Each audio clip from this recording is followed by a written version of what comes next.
2019 कोविड-19 से पहले अल्हम्दुलिल्लाह उम्रे की सआदत नसीब हुई, मक्के मदीने की हाज़िरी अल्लाह पाक ने करवाई। तो जब मदीने शरीफ में थे हम, तो मदीने शरीफ में वहाँ का जो ट्रैवल था, उस ट्रैवल के तहत कुछ गाड़ियाँ निकलती थी कि भाई आपको मुतबर्रिक मकामात पर, बाबरकत मकामात पर ले जाकर आपको उनकी ज़ियारत करवाई जाएगी। एक ख़ास दिन मुकर्रर हुआ और उसमें एक बस आ गई और बस में बैठकर हम सब उन बाबरकत मकामात को देखने के लिए रवाना हुए। कभी किसी मकाम पर लेके जाते थे, कभी किसी मकाम पर लेके जाते थे, लेकिन बहुत थोड़ी वक्त के लिए रोकते थे गाड़ी, थोड़े वक्त के लिए रोक के और उसके बाद भाई चलो भाई, चलो भाई चलो, देर हो रही है, चलो भाई चलो, देर हो रही है, यूं एक शोर मचाते थे या हॉर्न बजाना शुरू करते थे कि अच्छा भला आदमी एक ज़ौक़ उसको मिल रहा है कि बाबरकत मकामात देख रहा है, उसको अपनी आँखों में बसा रहा है, दिल में बसा रहा है। लेकिन ये बहुत जल्दी करते थे, बाज़ औक़ात तो बस से ही नहीं उतरने देते थे कि नहीं बस से नहीं उतर सकते, यहाँ जगह सही नहीं है, यहाँ उतर नहीं सकते, इजाज़त नहीं है। यूं करके ये पूरा सफ़र जो ज़ियारतों वाला सफ़र होता है, ये बहुत जल्दी निपटाते हैं। फिर आखिर में एक जगह लेकर जाते हैं ये बस वाले, जहाँ लेकर जाते हैं वो एक मार्केट होती है जहाँ मुख्तलिफ सामान मिल रहे होते हैं, बिलखुसूस खजूर वहाँ मिल रही होती है। तो ये वहाँ ले जाकर बस पार्क करते हैं और सारी बस को जितने भी मुसाफिर उनको कहते हैं भाई ठीक है, आपको ख़रीदारी करनी है, ख़रीदारी आप कर लें। तो मैंने एक बात नोट की कि जब हम ज़ियारतों पर थे तो कहीं तो ये बस से उतरने नहीं देते थे और कहीं उतरे भी तो वहाँ फ़ौरन चलने के लिए ज़िद करते थे, बाकायदा बदतमीज़ी पर उतर आते। तो यूँ सबको बिठाकर ये एक मार्केट पर लाकर छोड़ा इन्होंने, और जब वहाँ मार्केट पर लाकर छोड़ा तो उस मार्केट में उतरने के बाद, लोगों के उतरने के बाद एक बार भी इन्होंने हॉर्न नहीं बजाया, एक बार भी ये नहीं कहा कि भाई हमें जल्दी हो रही है और जल्दी करो। काफ़ी देर तक वहाँ लोग बैठे रहे और वहाँ ख़रीदारी करते रहे, आराम से उन्होंने जो भी उनको करना था वो किया और उसके बाद सब अपनी अपनी मर्ज़ी से बस के अंदर आए। फिर वो बस वहाँ से रवाना हुई। मुझे थोड़ा सा ये अजीब लगा कि जहाँ उतरने की जगह थी वहाँ ये रुकने नहीं दे रहे थे और एक मार्केट थी और मार्केट तो कहीं भी हो सकती है, यहाँ लाकर इन्होंने गाड़ी क्यों रोकी। तो मुझे बाद में पता चला कि ये एक पूरी तरकीब होती है बस वालों की कि वो एक मखसूस जगह पर, मखसूस मार्केट में, मखसूस होटल पर ले जाकर अपनी सवारियों को बिल्कुल उतार देते हैं और सवारी वहाँ ख़रीदारी करती है, खाती है, पीती है, जो भी वहाँ की चीज़ें इस्तेमाल करती है उस पर वो ख़र्चा करती है।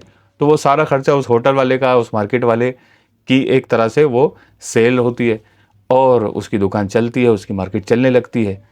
तो इसमें ड्राइवर का क्या फ़ायदा है? तो बाद में मुझे पता चला कि ये ड्राइवर और मार्केट, ड्राइवर और होटल वाले की एक तरकीब होती है।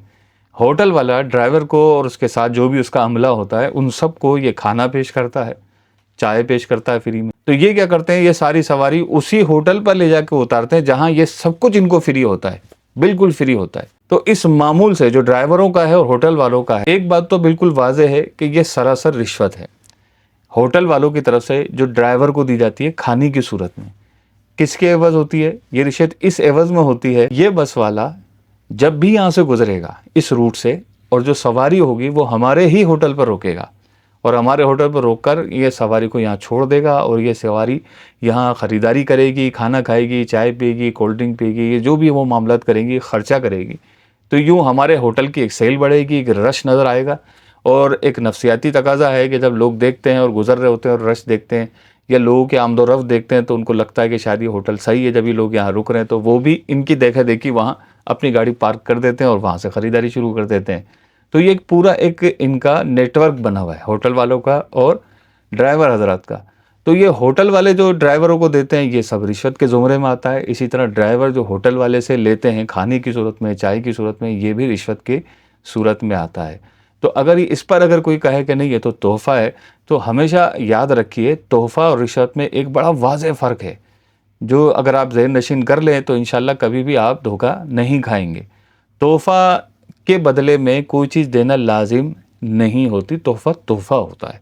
लेकिन रिश्वत के एवज़ में रिश्वत देने वाला ये तकाज़ा करता है कि जो मैं रिश्वत दे रहा हूँ इसके बदले में आप मुझे कोई फ़ायदा पहुँचाएंगे। तो वो वाज़ेह है कि ये लाकर अपनी सवारी इस होटल वाले को देता है, होटल वाला इसके बदले में इसको बेहतरीन खाना देता है, दाल फ्राई खिलाता है, मुर्गी फ्राई खिलाता है, कोल्ड ड्रिंक भी देता है, चाय भी पिलाता है उस्ताद को। जो होटल वाला ज़्यादा अच्छी सर्विस इनको प्रोवाइड करता है, ये ज़्यादा से ज़्यादा सवारी वहाँ ले जाकर उतारते हैं और उसकी सेल बढ़ाते हैं। अल्लाह पाक हमें समझने सीखने की तौफीक नसीब फरमाए। याद रखिए कि रिश्वत लेने वाला और रिश्वत देने वाला दोनों जहन्नमी हैं। रिश्वत देने वाला, रिश्वत लेने वाला और रिश्वत देने और लेने वाले के दरमियान मुआविन बनने वाला, मददगार बनने वाला ये लानती है। اللہ پاک ہم سب کو اس لعنتی کام سے بچنے کی سعادت نصیب فرمائے. ملتے ہیں انشاءاللہ پھر کسی سلسلے میں.